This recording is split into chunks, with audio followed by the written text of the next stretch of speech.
Metro Manila is the national capital region of the Philippines.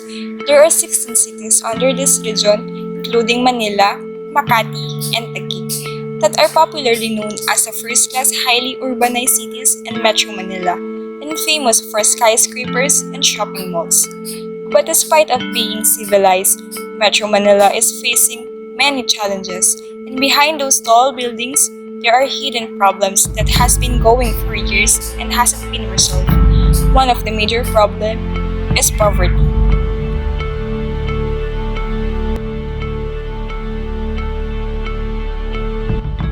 There are three root causes of poverty in Metro Manila.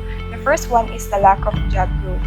According to the Philippine Statistics Authority, there are 4.3 million Filipinos who are currently jobless in Metro Manila alone since the COVID-19 pandemic started, which also greatly affected the rate of poverty in the said region.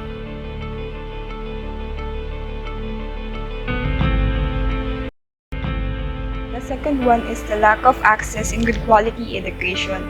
The increasing rate of out-of-school youth in the Philippines, particularly in Metro Manila, is very concerning and alarming. There are 4 million Filipino youth who are in this category, and the main reason why they chose not to go to school or to attend school is because of poverty.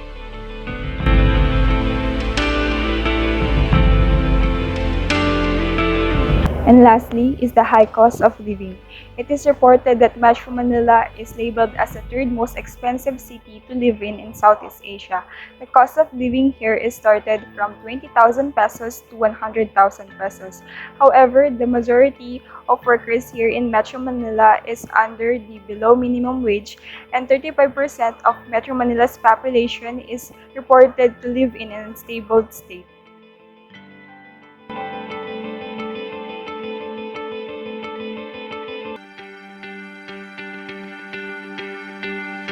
Pleasant everyone. Let's talk about poverty solution. First of all, providing birth control is a powerful tool for family who now have full control over family planning. The hope is by giving the women and family units more control, and they will have fewer children. This in turn will mean that families can provide more responsibly and create more jobs, improve productivity, invest in health and nutrition while focusing on reducing poverty.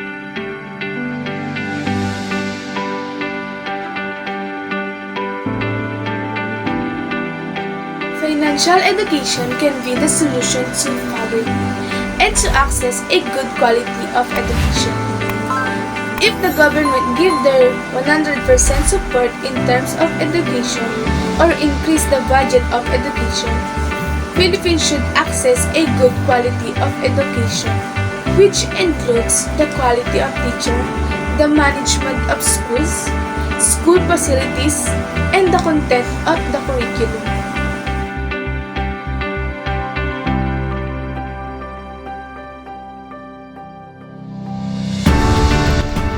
The most effective remedy is stopping rising the price in the supermarket.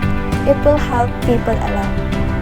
Local government can do it by support the farms with the money for their transportations, and the price will decrease.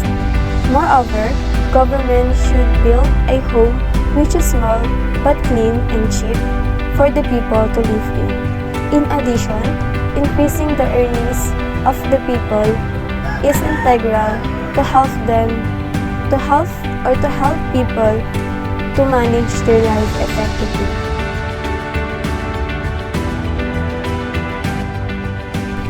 As a millennial, or should I say a person who is under the Generation Z, I believe that every Filipino, regardless of your status in life, have a right to have an access in a high-quality education, as it's stated to the human law that no person shall be denied a right to an education.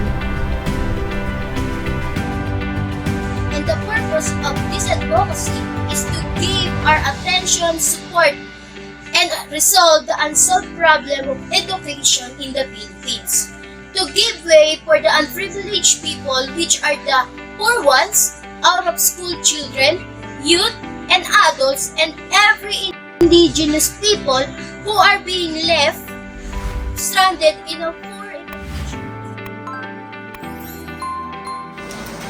On a brighter side, being poor does not define you as a human because no one can judge your personality.